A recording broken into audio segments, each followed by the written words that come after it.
Salut l'équipe, la NBA est définitivement le meilleur championnat du monde, n'en déplaise à la Lidl Star League de handball et ses alléchants, soit son reine Saint-Raphaël. Et oui, cette année, la NBA nous a servi une saison régulière exceptionnelle. Drame, émotion, déception, surprise, ne cherchez pas plus loin, la meilleure série de l'année n'était pas sur Netflix, mais bien sur les parquets NBA. Les 50 points de Derrick Rose, la troisième saison en triple-double de Russell Westbrook, la course folle au titre de MVP, Evan Fournier qui retrouve les playoffs, les larmes de Rudy Gobert pour le All-Star Game, la résurrection de Joakim Noah et bien sûr les Lakers et LeBron James, catastrophique. Cette saison fut folle, incroyablement folle. Et puis bien sûr, il y a eu des adieux déchirants.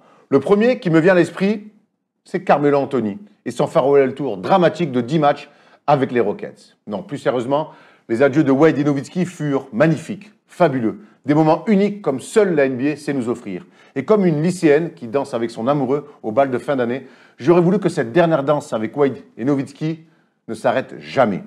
Mais séchez vos larmes. Ce qui est bien avec la NBA, c'est que le meilleur de la saison reste à venir.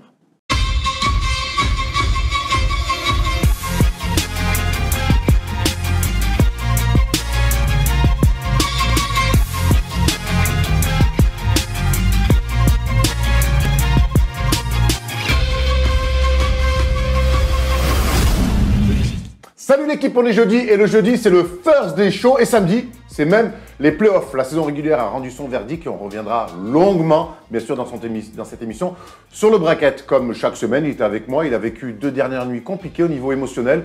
Tom, tu t'es bien remis de ces adieux incroyables de Nowitzki et Dwyane Wade? Je me suis bien remis, j'ai profité, on a tous profité pour saluer ces 2 légendes de la NBA. C'était vraiment cool de les voir avec autant d'émotion.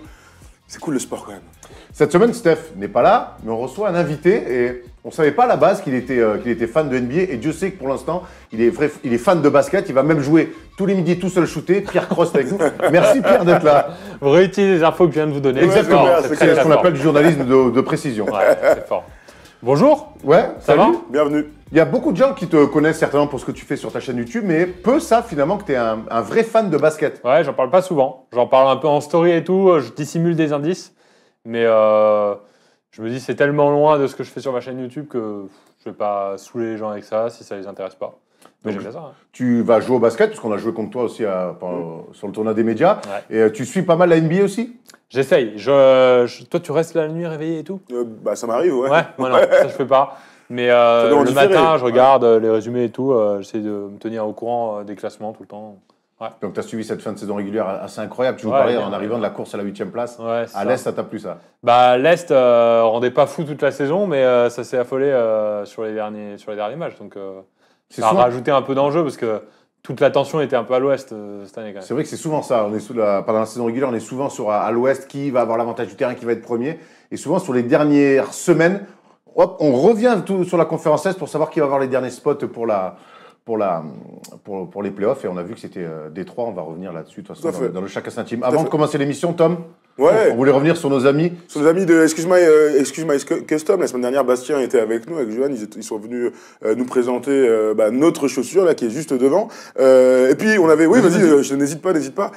Et donc on voulait vous présenter ces 2 paires. Alors elles sont jamais sorties pour l'instant sur les réseaux et ainsi de suite, sur le site. Alors regardez, une paire spéciale, hop, LeBron James. Donc c'est pas une paire spéciale playoff du coup, mais c'est une paire spéciale playoff, hein, évidemment. Et donc celle que Erwan a, alors ça c'est inspiré, Supreme l'a fait, c'est une collection aussi Vans avec la NBA et Nike. Je crois Nike l'a fait aussi avec tous les logos qui sont il y a toute la conférence. Hein. Ouais. Il y a toute la conférence et derrière, regarde, il y a le petit truc de Miami derrière sur le talon. Elles sont vraiment très très belles. Ouais. Donc maintenant, vous pouvez les retrouver sur le site Excuse My Custom. N'hésitez pas à les suivre sur Instagram. D'ailleurs, j'ai un message pour Bastien. J'ai vu que c'était du 45. On risque de nous les voler, les chaussures. Je suis désolé, on n'a pas fait attention, on avait confiance. Je pense que ces chaussures-là sont parfaitement ma taille. On risque de les voler. Voilà, on enchaîne. T'es prêt? On a plein de choses à faire. Ouais, bien sûr. Attaque. Allez, on enchaîne avec les news. 4 seconds, down to 3. Hart steps back, fires, that's the game. Alors Pierre, avant le début... Je regarde si c'est du 44 quand même.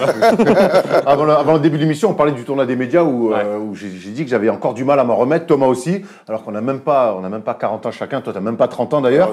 Et pourtant, on peut être vieux et être bon et marquer des pantons. C'est le cas de Jamal Crawford qui a battu le record du mec le plus vieux à mettre plus de 50 points, 51 points, 5 rebonds, 5 assists. Mais les 5 rebonds, les 5 assists, on s'en fout. Jamal Crawford, face à Dallas et la dernière danse de Nowitzki chez lui, mais il a quand même presque un peu pris de la lumière en mettant 51 points. Thomas, une performance d'un scoreur, de toute façon, qui marquera des paniers toute sa vie. Absolument, donc ouais, c'était à Dallas face aux Mavs. En face, Doncic aussi a fait un triple-double. Ce qui était marrant, c'est qu'il a complètement ramené son équipe avec des paniers caractéristiques, c'est-à-dire des paniers à 3 points avec la faute, des trucs derrière le pic, des crosses. Jamal Crawford est l'un des meilleurs scoreurs de l'histoire de la NBA, carrément. Et cette performance en atteste. Il a 39 piges, le type. Il dépasse Michael Jordan, qui avait précédemment ce record. Voilà, donc c'est une manière, comme une autre, de rentrer dans la légende NBA, s'il le fallait encore. Et il n'a pas annoncé sa retraite? Il joue encore Non, lui, il a dit qu'il voulait jouer encore une saison.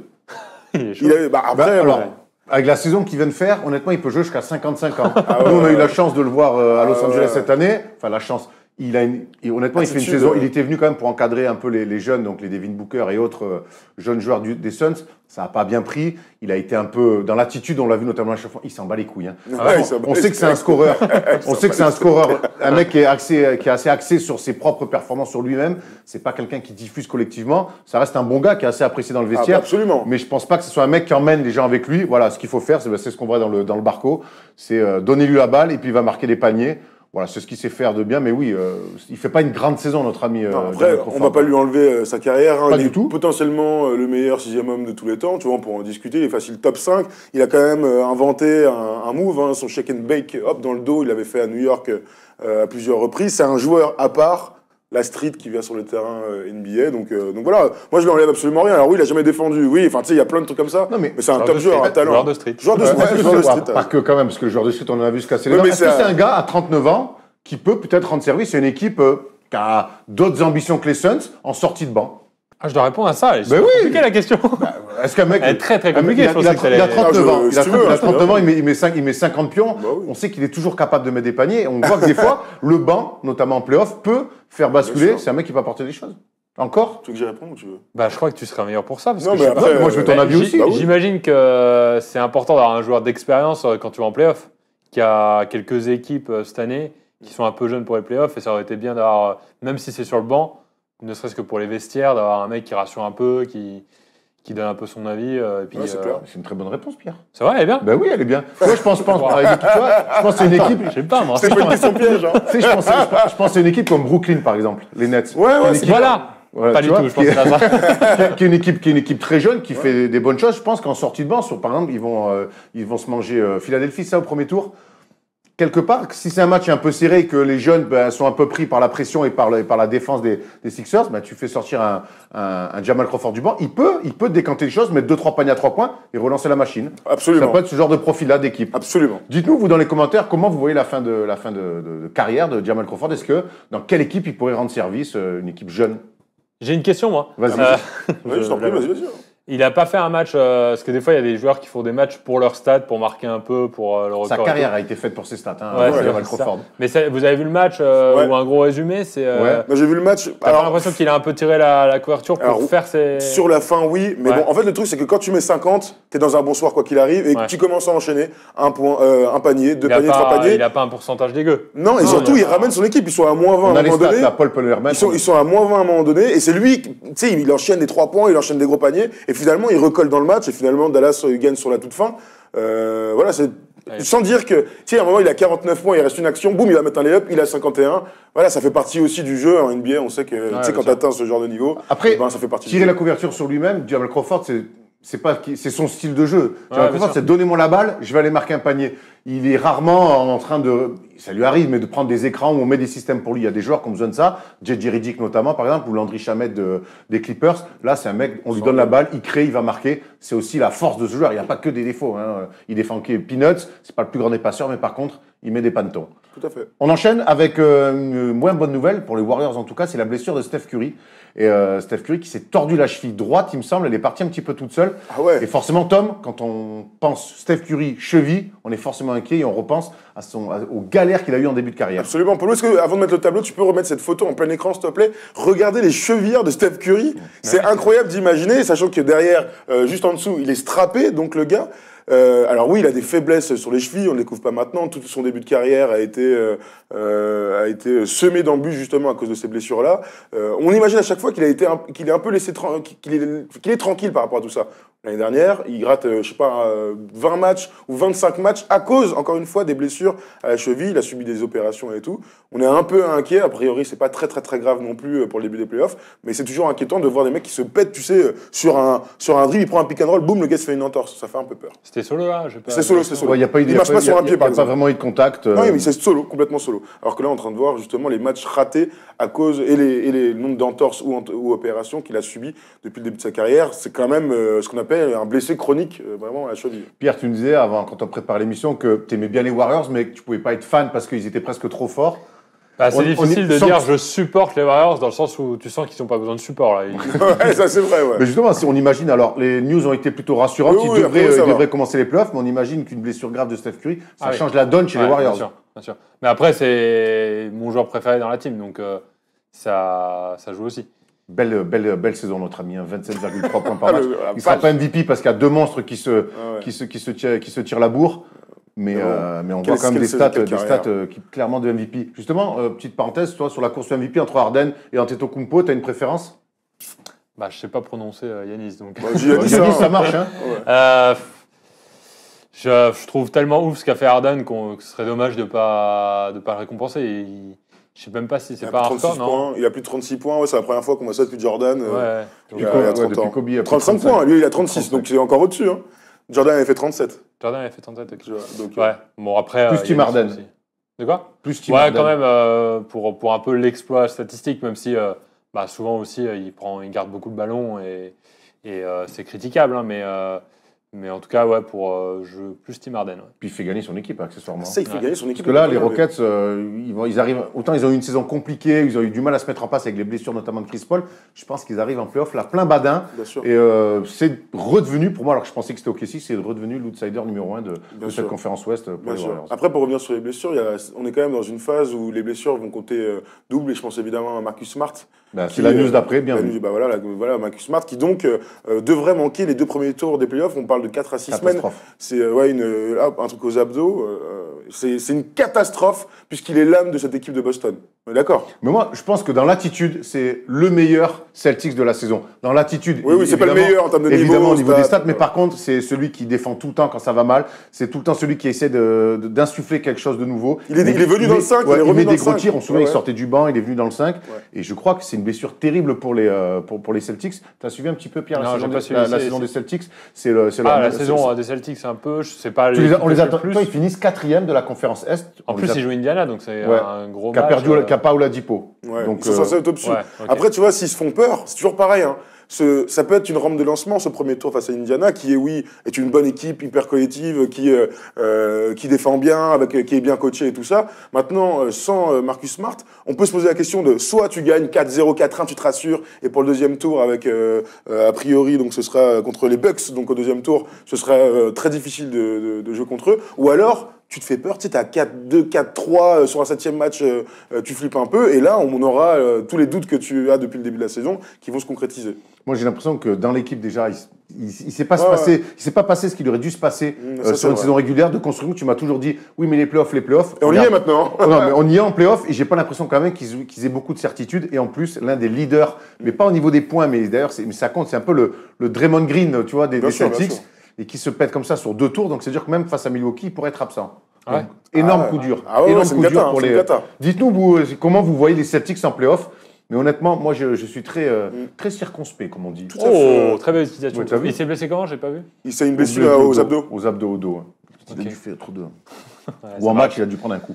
On termine avec la news de Magic Johnson. Tu sais qu'il est président des opérations basket aux Lakers. C'est Magic, il est parti. Taillot. Il abandonne son poste de président des opérations basket. Il va rester évidemment très proche de la franchise parce qu'on sait que c'est une icône de la franchise. Mais il a dit, moi, président des opérations basket, je m'en vais.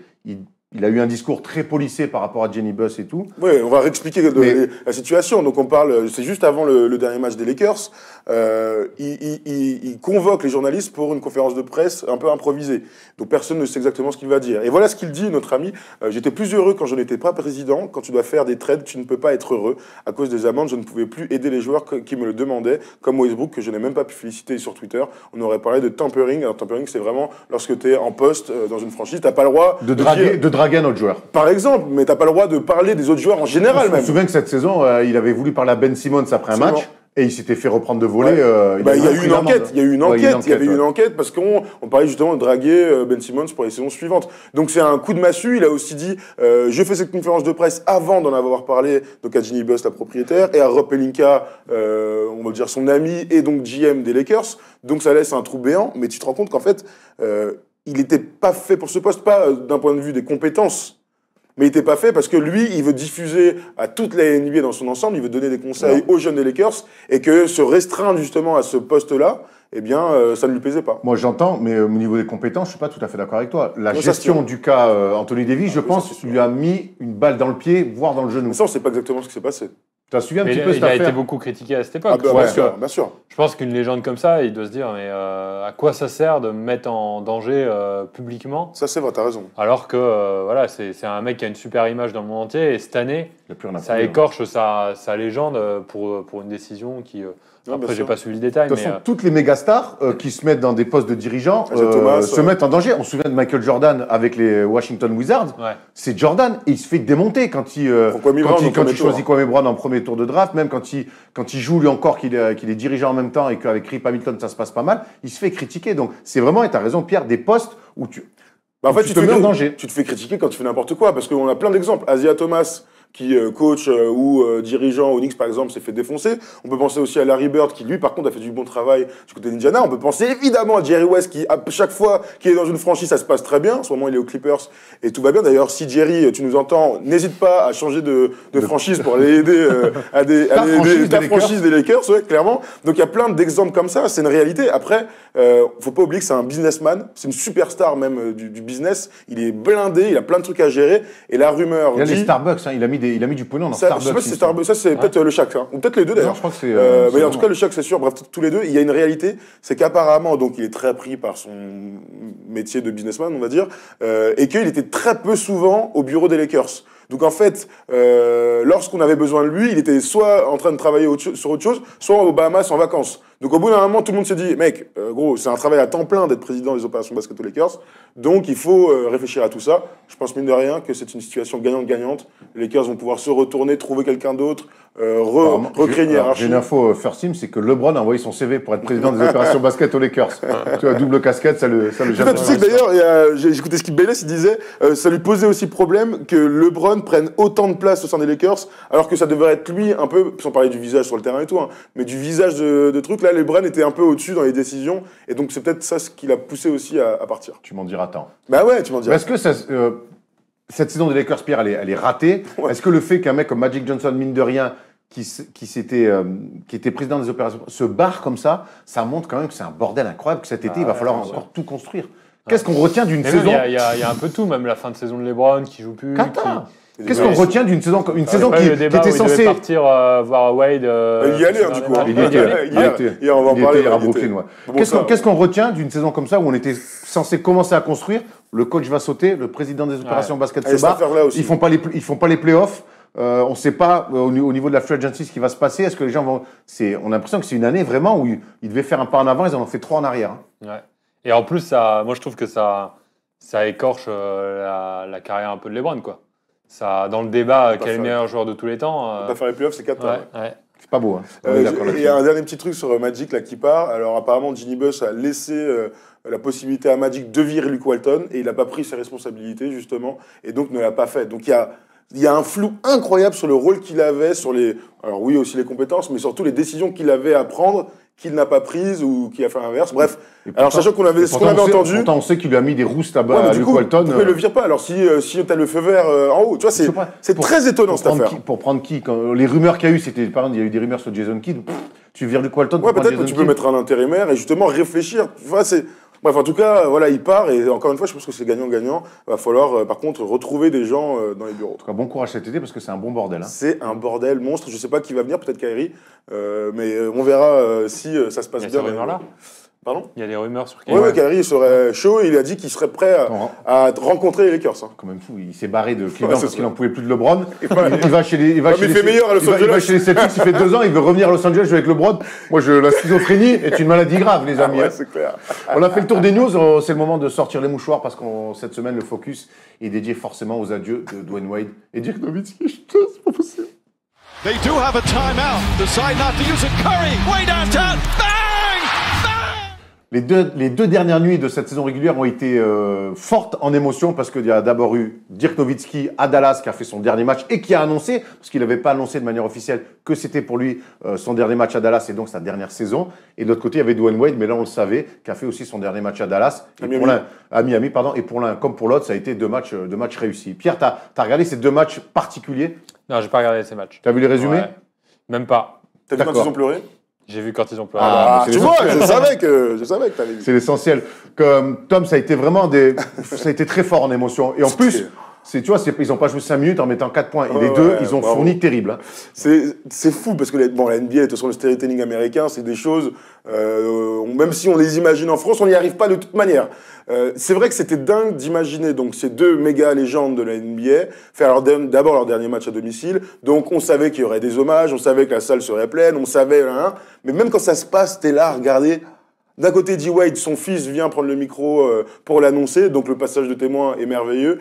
Côté, je vais dire Allemagne, côté Dirk, son passage pour arriver dans la salle avec tous les salariés des Mavs qui lui tapent dans la main, tout le monde avec des grands smiles, ça me fout des frissons même quand j'en parle, tellement tu vois l'impact de ces mecs-là sur la franchise, sur le sport, mais aussi sur la ville, surtout pour D-Wade, on en parle beaucoup, ou sur les petites gens, j'ai envie de dire, des structures, des franchises, bah c'est là que tu te rends compte de l'impact de ces mecs-là et du caractère qu'ils avaient, parce que c'était des vrais gars, les deux. On va revenir un petit peu sur leur carrière. Juste avant ça, parce que ça, c'était l'avant-dernier match, du coup. Ah oui, il y a eu hier encore. Donc, on se disait, ouf, en termes d'émotion, on a bien mangé. Et puis, hier, Nowitzki a terminé donc, sa carrière chez les Spurs, donc équipe texane avec laquelle il s'est tiré la bourre toute la saison. Et là, les Spurs, ils savent bien faire, sauf pour Tony Parker. Je leur mets une petite tacle quand même, parce que tout le monde a eu le droit, même Nowitzki, qui n'est pas un mec des Spurs, a eu le droit à un superbe clip, très émouvant d'ailleurs, ça l'a fait pleurer.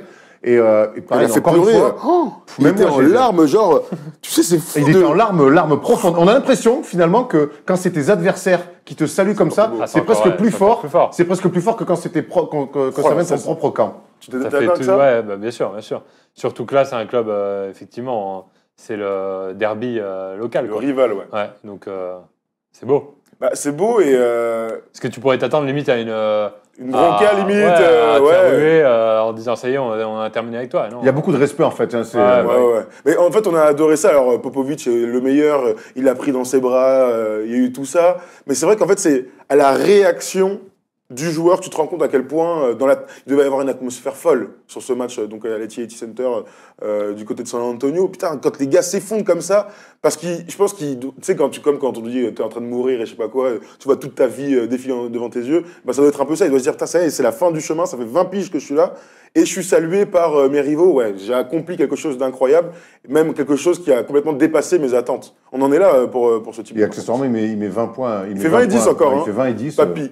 Donc les deux, ils font 30. D-Wade, lui, il fait triple-double pour son dernier match. On va rester Ouais. sur tu parlais de voir toute la carrière de Nowitzki défiler. On va le faire, nous, en tableau. Oh la vache. Champion NBA 2011, un titre incroyable. Donc, MVP des finales 2011, évidemment. MVP 2007.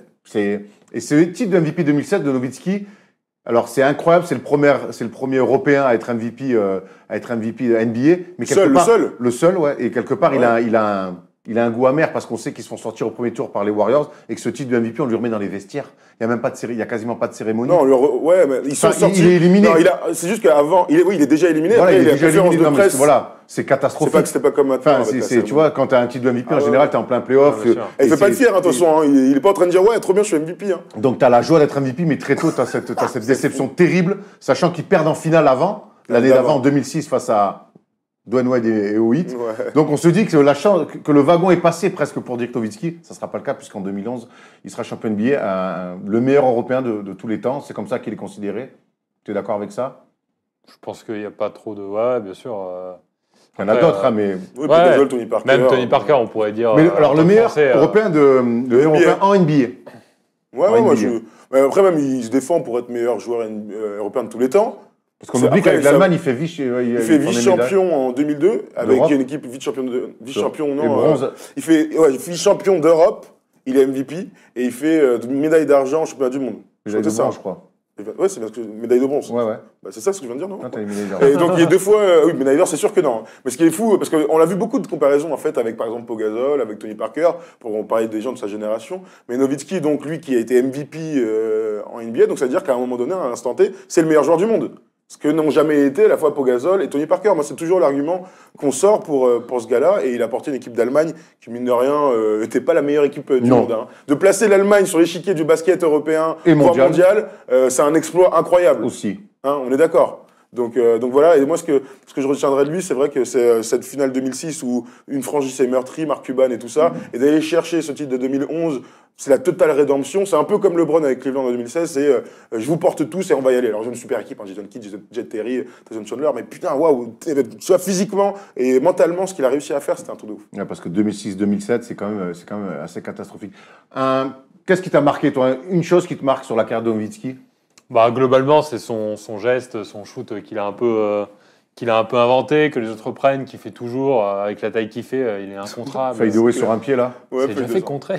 Bah, J'ai j'ai pas aucun souvenir, hein. souvenir, hein. Mais en tout cas, personne comme ça, vu Pas sur ce que shoot-là. faire Ce 2-11. Ce matin, il y a Steve Rhin qui m'a envoyé je crois que c'est 2007, je sais plus quelle année, 2004, où il y a Nowitzki face à Garnett en playoff, et où Et Nowitzki les Mavs sweep les Timberwolves. C'est pas en 2004, alors. Et Nowitzki le fournit, non, c'est pas, je sais plus quelle année c'est. 2004, ils vont Et finir. Nowitzki le fournit terrible. Il me dit, tiens, pour ton Garnett et tout. Oui, parce qu'évidemment, on fera tu préfères Garnett ou Steph, j'allais dire, ou Dirk Nowitzki, Moi, je préfère Steve Rhin que Garnett. et on verra qui était le meilleur, parce que c'est difficile à dire. Mais ouais, Dirk, ce move, il est incroyable. Et ce que je retiendrai aussi, c'est les échauffements de Dirk. Des petits tourniquets fous que KD d'ailleurs a pas mal Avec son repris, coach, là. avec son coach de toujours, dont j'ai totalement oublié le Ouais, nom, relou. mais un espèce de gourou allemand fou, et avec des échauffements, tu sais, il est là sur un pied, il fait un petit tourniquet, hop, il tire, mais du coup Ouais. ça a marché, J'ai jamais vu. ça a marché sur sa carrière.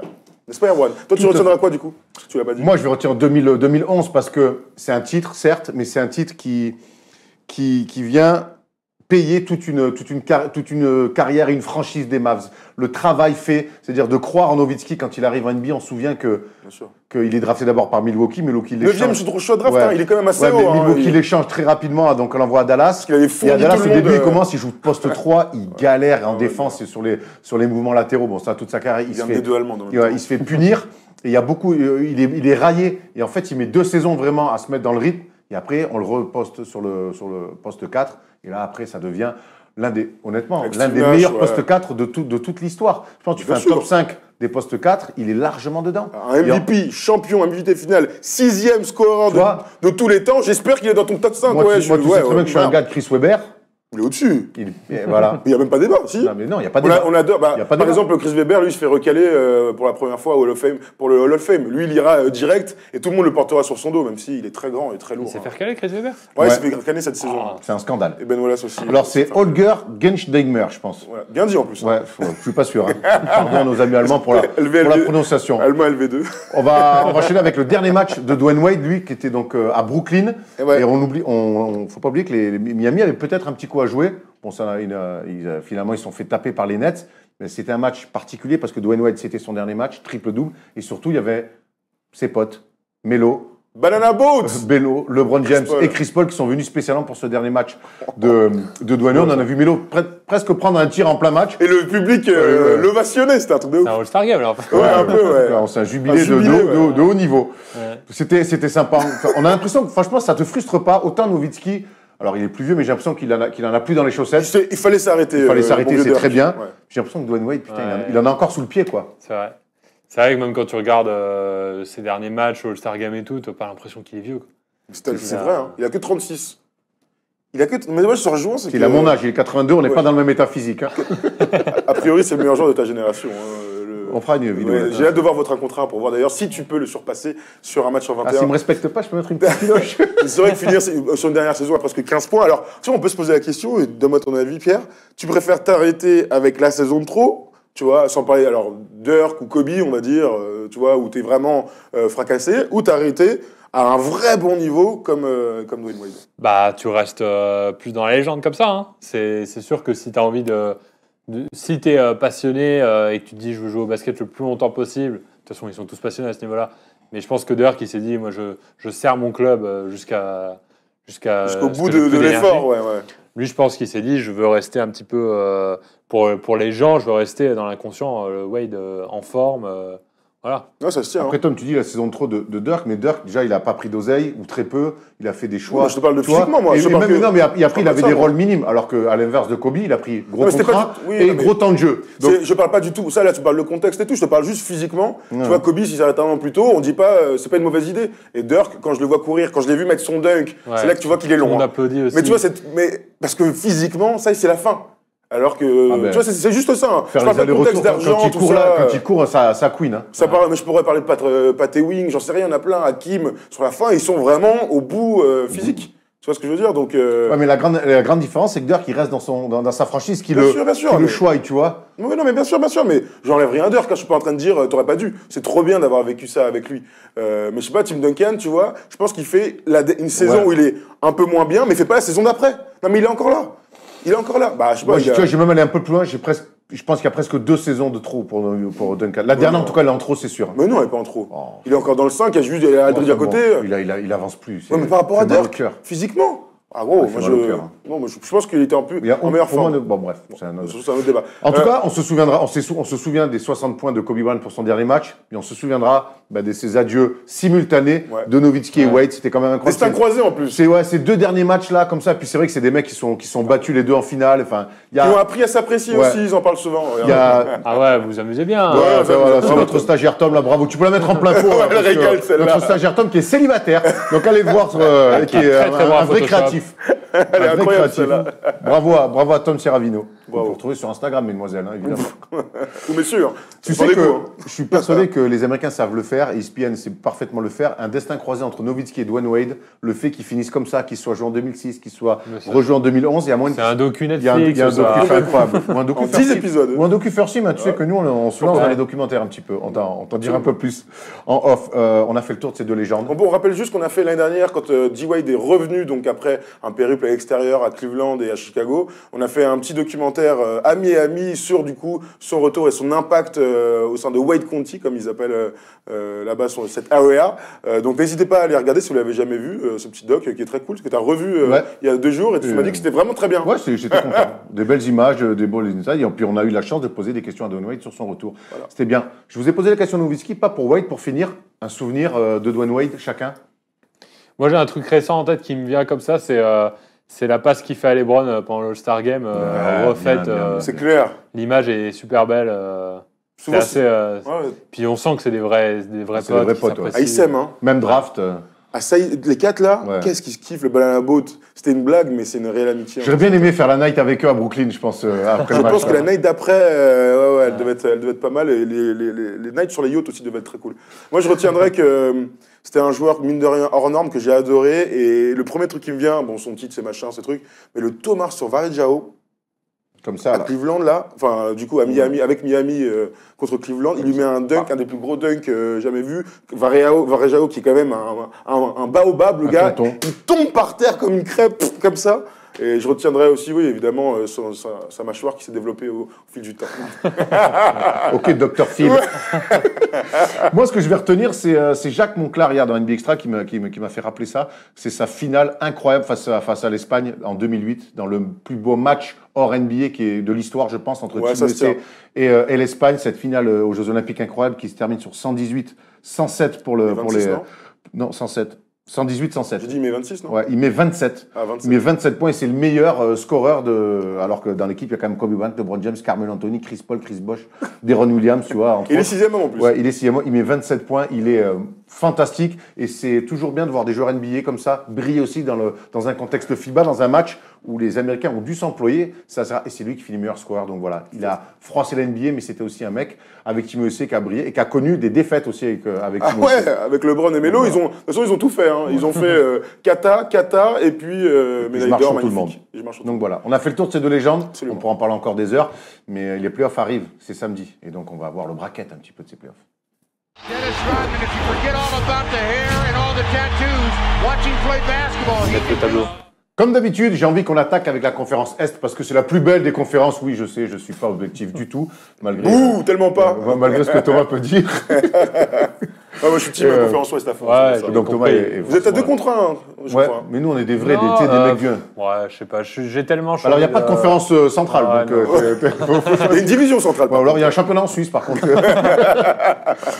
Est-ce que les gars en régie, vous pouvez nous envoyer les brackets, qu'on puisse voir un petit peu, qu'on fasse confrontation par confrontation. On va commencer avec l'Est, donc ça sera Milwaukee face à Détroit, qui s'est mis en danger, qui s'est qualifié. Alors dans quel état, je ne sais pas. Ils ont fait l'essentiel en battant les Knicks. Ouh, super. Ils ont moitié les Memphis et les Grizzlies aussi, hein, Ouais. dans un dernier carton incroyable. Donc Milwaukee qui fait une saison parfaite, vraiment qui a assuré le coup depuis bien longtemps à la tête de la conférence Est, qui va retrouver Détroit, donc qui retrouve les playoffs. Mais à quel prix, Thomas? Blake Griffin a une jambe en feu. Il n'a pas joué. Hein. Ouais, l'effectif est complètement décimé. On imagine un sweep, clairement. Ah ouais, on imagine un sweep, parce que Blake Griffin est blessé, amoindri. Et quand on voit les bilans des deux équipes sur la saison, pour moi, il n'y a pas photo. Non, il n'y a pas photo de toute manière. Et heureusement, puisque c'est pour ça qu'on a un classement. 1-8, en général, le premier est souvent avantagé. Les upsets sont très tu verras le 1-8 de la conférence Ouest, je serai tu vois, je pense que je vais plus aller sur un 4-1 que sur un sweep vilain. Ah, parce que 4-1, ça veut dire que c'est serré, ça. Plus que 4-0. Ouais, oui, dit comme ça, c'est sûr. Non, c'est évidemment que Milwaukee est largement favori. Alors, pour rester 30 secondes sur Détroit, ils se qualifient au forceps, les mecs, au bout de l'effort eux aussi. Ils ont chuté surtout. Ils étaient mais oui, absolument. Ouais. C'est une équipe qu'on attendait plutôt haute, donc on va dire 5e, 6e, à l'affût pour l'avantage du terrain. Et finalement, on était déçus parce que leur saison a fait up and down avec Don Casey, donc leur nouveau coach, avec leur Twin Towers, Blake Griffin, qui fait une magnifique saison, et Dele Drummond, qui fait une bonne saison, qui est en double-double, qui est en 15 et 15, qui est quand même pas mal quand même, on va dire, hein, pour un pivot. Mais malgré tout, ouais, on est un peu déçus de cette fin de saison. On a l'impression qu'ils avaient plus de gaz, plus d'essence. Toujours des problèmes à la main avec Reggie Jackson. Et puis c'est même Ish Smith quand ils sont contre Memphis, ils sont à moins 21. Ouais, ouais. Et c'est Ish Smith qui sort du bois encore une fois, le meneur backup pour les remettre dans le coup. Et heureusement qu'ils ont gagné, sinon ils ont assuré l'essentiel. D'ailleurs, j'ai une petite pensée pour mon ami des Hornets FR. Si les Hornets s'étaient passés, j'aurais dû faire l'émission avec le maillot des Charlotte Hornets. Il n'en est rien. Non. Donc Détroit assure le minimum. Une pensée pour Wax, du coup, qui est ravi, j'imagine. Hein. Wax, tu nous as dit il a fait un tweet exprès. Il a fait un toujours. Tweet. Ouais, il est fan de la première heure. Fan de piston. Bah écoute, il retrouve les playoffs. On va dire que l'essentiel est fait. Maintenant, cet été, il va falloir réfléchir quand même à trouver un meneur de jeu. Et à trouver un peu des extérieurs qui sont capables de mettre 2-3 pantons. Ouais, ce serait pas du luxe. Absolument. Qui va défendre sur Giannis, d'après toi? Pas Blake Griffin, puisqu'il est en croix, donc va falloir le... On verra, on sait pas trop. Il va jouer quand même. Normalement, il doit jouer. Il pourrait rater le premier match ou un truc comme ça. C'est difficile de savoir. De toute façon, le vrai match-up de cette confrontation, c'est ça, c'est Blake Griffin. On voit des stats quand même très sérieuses pour notre ami, face au futur MVP de la saison, Giannis Antetokounmpo. Mais on imagine que si Griffin, il défend sur Antetokounmpo, tu connais la règle, il va y laisser du jus. Et en attaque, c'est quand même lui qui s'occupe de tout. Enfin bref, ouais. C'est insoluble pour moi ce qui se présente pour les Pistons. Tu vois ça comment, toi? Tu mets un petit score? C'est difficile d'imaginer autre chose qu'un 4-0 là. Surtout si Griffin il est pas en forme. Je suis un peu dégoûté parce que Griffin, j'ai beaucoup aimé en début de carrière et tout. Il a jamais fait des playoffs. Il n'a pas eu son année de playoffs. Il a dû faire demi-finale de conférence. C'était le grand problème avec Chris Paul. Ils n'ont jamais passé les demi-finales. Ouais, c'est dommage. J'aurais tellement aimé. Ce sera pas pour cette année. Hein. Ouais, on enchaîne avec une autre confrontation à l'Est. On va aller chez les seconds, donc les Toronto Raptors qui vont affronter... Dis-moi tout. Orlando, bien sûr. Orlando d'Evan Fournier. Evan Fournier qui retrouve les playoffs. Il les avait connus avec Denver avec un petit rôle et un petit temps de jeu sous l'ère George Karl. Mais là, il retrouve les playoffs avec, pour le coup, en étant starter et même première option offensive. Donc on est très content pour Evan Fournier. Ouais. Et c'est une équipe, Orlando, qui a peur de rien. Alors certes, Toronto reste favori et pour moi va passer, mais je vois bien, moi, Orlando en prendre au moins 1 ou 2 sur la série. Ouais, c'est en plus ils finissent la saison en étant en forme. Ils font combien de victoires d'affilée là en fin de Je saison? crois qu'il y a eu 6 ou 7 Ouais, victoires donc d'affilée. Ouais. mentalement ils ont un truc à jouer. Ils sont à 4 victoires d'affilée, mais ils sont à 8-2 sur les 10 derniers matchs. C'est ça. Ok. Donc ils finissent très fort, t'as raison. Non, ils arrivent plein pot, ils arrivent Ouais, plein c'est ça, pot pour la c'est NBA, ça. pour les playoffs et Puis franchement beau ils font pour, kiffer Orlando. Moi je suis très content de revoir le Magic en Ouais, puis playoff. c'est cool pour Fournier quoi. C'est cool qu'il y ait un Français qui soit bien représenté là. Absolument, c'est la première fois qu'ils vont accéder à ces playoffs depuis 2011-2012, hein, donc c'était la fin de l'époque de Dwight Howard. C'est la première fois qu'ils sont à l'équilibre aussi depuis donc cette saison du lockout, hein, forcément. Là, avant ça, leur meilleure saison c'était 35-47 en 2015-2016, donc c'est vraiment un moment important pour la franchise après tous les déboires qu'ils ont eu. On en a parlé longuement avec Evan qui est venu ici et qui nous a raconté l'envers du décor. Donc ouais, c'est marrant comme la lecture est très différente de Détroit. Détroit qui se qualifie à la fin alors qu'on espérait un peu plus et eux on n'en espérait pas grand chose à part une petite progression. Et bien ils se qualifient en play-off pour un groupe mine de rien qui sont ensemble depuis pas mal de temps mais avec beaucoup de jeunes. Là on voit Aaron Gordon. Voilà, c'est important mentalement d'accéder à ce type de niveau-là pour la suite, pour ensuite aller soit re-signer Vucevic, soit je sais pas, faire un coup sur le marché des transferts, j'en ai aucune idée. Mais voilà, c'est important pour ce genre de franchise de milieu de tableau d'accéder aux playoffs. Si on doit parler de la confrontation, je pense que Kawhi va les défoncer. Bah, ouais, après, ils ont du monde, ils ont de la viande à lui envoyer dessus quand même. Ouais, enfin bon, le problème, c'est que lui, il est au-dessus, hein, la viande. D'accord, je t'ai pas dit qu'ils allaient l'éteindre. Non, Je pense pas, non. te dis qu'ils ont de la viande à lui envoyer. Je pense à Aaron Gordon, je pense à Isaac. Voilà, ils ont un peu de matos. Non, ils ont plus de Jonathan Simmons, je dis n'importe quoi, mais bon, Non, il a fait la Delphi. on verra bien en tout cas. Mais très content de revoir Evan Fournier. Et puis cet été, quand il viendra nous voir, il aura un petit peu plus le sourire que l'année dernière, où on se souvient, il était un peu blasé de sa saison et surtout des perspectives d'avenir. Donc l'arrivée de Steve Clifford a changé beaucoup de choses. Hein, Absolument. Combien de victoires alors pour Orlando dans cette série? Moi, je dis 4-1. 4-1. Ouais, je pense. Ils aussi. prennent un match. Ouais, un match, j'espère. Surtout que cette année, à domicile, ils ont fait des coups. Hein. Ouais, non, mais bien sûr, il y a. De toute façon, Ils ont tapé LeBron avec les tous Lakers plutôt à l'époque d'accord, où ils n'étaient pas trop mal. Ils ont tapé le Embiid de Philadelphie avec un Embiid qui a été bon, qui avait martyrisé Vucevic. Non, je pense qu'à domicile, ils peuvent en prendre un. De toute façon, sur NBA.com, on peut faire nos brackets. Je pense qu'on le fera tous. On mettra sur Twitter d'ici samedi matin pour qu'on puisse tous en discuter. Parfait. On enchaîne avec l'autre confrontation à l'Est. C'est les Sixers qui rencontrent les Nets. Alors, ça a de la gueule hein, comme image. Brooklyn face à Philadelphie. Ouais. Et, donc, on est content, pareil. En voisin. Les Brooklyn Nets, c'est une franchise qui travaille bien et on est très content de les voir enfin récompensés avec une qualification en play-off. On est forcément content, toi, pour l'ancien Lakers, D'Angelo Russell. Ah oui, mais non, mais de toute façon, pour Kenny Atkinson, le coach, pour Sean Marks, le GM, les Nets, de toute manière, sont très bien gérés. On l'a dit aussi beaucoup. Voilà, cette qualification, et donc c'est 6e place, c'est pas rien. 6e, c'est quand même, tu vois, t'es pas 8e comme Détroit, là, glissé dans la porte. On a compris que Détroit, c'était juste après. Ouais, mais je vais le redire encore une fois, parce que vraiment, sur la fin de la saison, ils m'ont vraiment dégoûté. Donc ouais, dans Brooklyn, c'est cool. Maintenant, voilà, ils sont moins forts que les Sixers. Mais contrairement aux autres, je les imagine, pourquoi pas faire un coup, un upset, hein, mais pourquoi pas gagner un des 2 premiers matchs et donc se dire que sur le 3e, ils puissent regarder Philadelphie dans les yeux et les faire un peu bégayer. Je vous dis pas qu'ils vont les sortir. Mais je pense qu'ils peuvent gagner un des 2 premiers matchs à l'extérieur. Ouais. Cette année, à l'extérieur, c'est 19 victoires, 22 défaites. Donc c'est un bilan plutôt pas trop mal, presque à l'équilibre. Et on sait que là-bas, au Barclays Center, c'est pareil, c'est une ambiance assez chaude. Et ils sont capables de faire des coups. Maintenant, il y a quand même le gros problème en face, c'est qu'il va falloir défendre sur le Camerounais Joel Embiid. Ouais, mais Joel Embiid qui devrait manquer le premier match de play-off. Hein. C'est pour ça que je vous parle de les 2 premiers matchs. En plus, on sait que c'est difficile de rentrer dans les playoffs. Ouais, et c'est pas la première fois qu'on verrait, c'est quand même la spécialité de Toronto par exemple, de perdre son premier match de playoff. C'est la spécialité de Toronto. À domicile, sinon c'est pas drôle. Sinon c'est pas marrant. Pour un petit mot sur Philadelphie, tu as suivi cette équipe un peu avec Joel Embiid, avec Ben Simmons, Jimmy Butler, Tobias Harris, cette équipe qui s'est formée un peu au long de l'année. Je vous disais un peu en début avant qu'on commence l'émission, c'est mon petit, c'est l'équipe que j'aimerais bien suivre à l'Est. J'ai envie de le voir un peu briller. Surtout qu'après ils vont jouer qui si jamais ils vont jouer le 2e, donc Toronto si jamais. Ouais, ça sera Toronto. Ouais, ça va être un beau match. Ça va être et si jamais Milwaukee en finale. Donc ils peuvent faire un beau parcours en créant la surprise sur Toronto. Moi, tu sais que j'ai deux équipes. De toute façon, les demi-finales à l'Est vont être incroyables. Hein. Si les 4 premiers se qualifient. Voilà, si les 4 premiers se qualifient, il n'y a pas d'upset. Normalement, les demi-finales de conférence Est vont être assez incroyables. Moi, j'ai 2 équipes. J'hésite encore pour mon bracket. C'est en finale NBA, ça sera à l'Est, ça sera Toronto ou Philadelphie. Ouais, mais. Tu verrais Milwaukee craquer Moi, ma théorie sur Milwaukee, elle est même pas basket, elle est juste de.